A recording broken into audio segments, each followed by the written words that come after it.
It is a fairly well-known fact that um, Yoko Ono convinced Seattle's queers to go along with the people who started AIDS and to spread it around.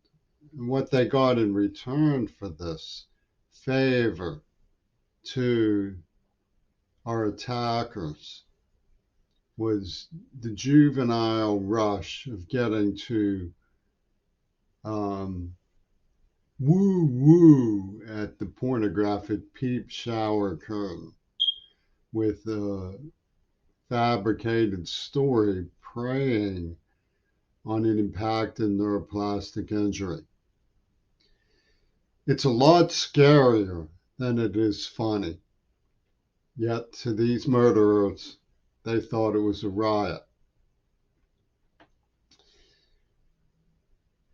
One of the cornucopias that they come up with was that when they were invading my home in Pennsylvania, a place owned by someone named Moscowy, and justifying with the UN peace ambassadors two virgins pussy ball, what they were calling race equity, a gang who killed my father and graffitied his obituary, a revenge team led by the Japanese from World War II.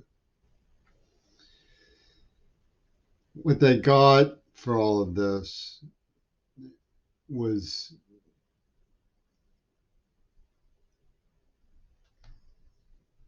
an explanation from Yusu Endor that matches up with the claim that Joseph Goebbels was the patron saint of the NAACP, which is what they said about Mount Desert Island. And you can see it from the records of Mount Desert Island. They advocated for the people who started AIDS in an article about freeing South Africa, a concept which was found in cement in Seattle, in the Green Party district, where they put free Nelson Mandela and Noah in the same block of cement, in cement, evidently back in the 80s when Mandela was still incarcerated. One of the things that they got from this cornucopia was that Al Gore announced, "Sock it to me, baby," in public after these vermin who were peddling pornographic genocide filmed me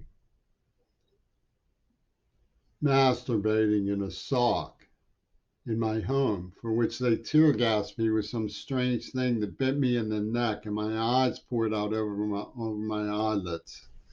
There's an emergency room record of this. That's a lot scarier than it is funny. But if you want to make it funny, I'll make Endor's case for you about Joseph Goebbels being the patron saint of Seattle queers.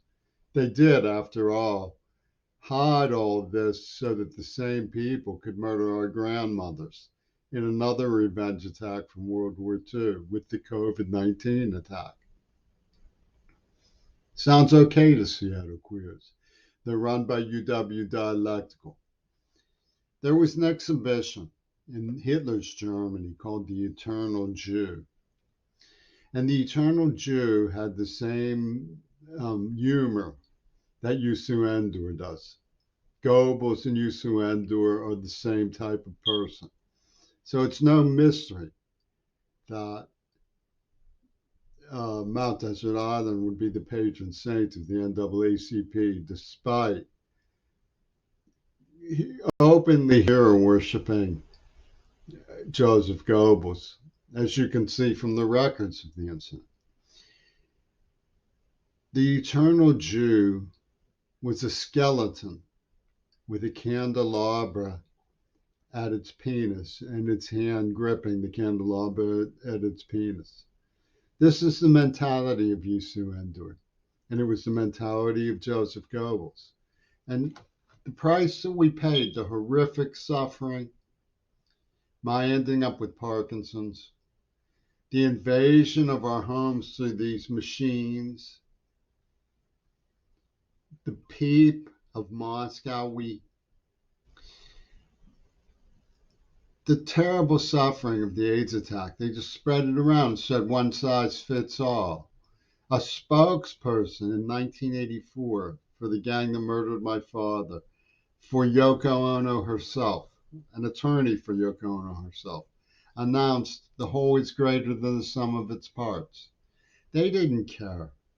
They waited and waited and waited because they wanted to get this penny stuff about John Lennon's holy sacred money over with.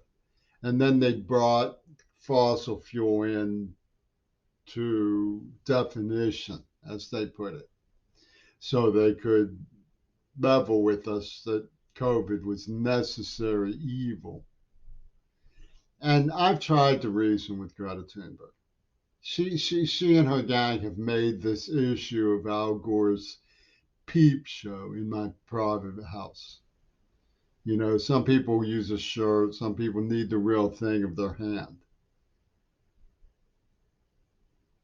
Okay, I've tried to reason with her, but she insists on being George Takei's Disney eugenic, sort of the climate face of the AIDS attack, the registered trademark of their justification, almost as if she expects Donald Trump to repay the favor.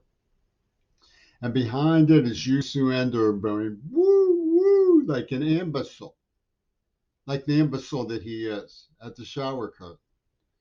You know, this attack comes from Africa, as though we're to blame for the condition that Africa is in.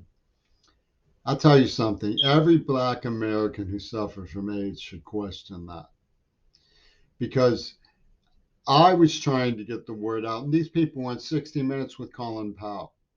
They were using Woodstock to sell. Richie Havens played music with Steve Hackett, and Robert Fripp appeared on, his sister appeared on 60 Minutes with Colin Powell. They're using Woodstock to justify not only the AIDS attack and peep show in your very own home, but the war in Iraq. You know, the hallucinations that were used to promote the war in Iraq. These people were extremely deviant. They're not devious. Devious is a word that's used for some sort of intellectual cunning. They're not devious. The idea of the eternal Jew goes back to Joseph Goebbels, the idea that a person is the Jew to whom you should be contemptuous and hate to death and exterminate because they have a candelabra at their penis. It's the mentality of Al Gore. I'm going to sock it to you, Gore.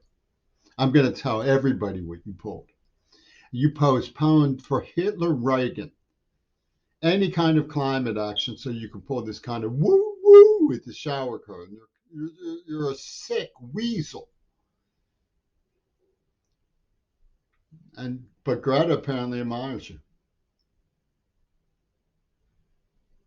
So you have some kind of Trump now.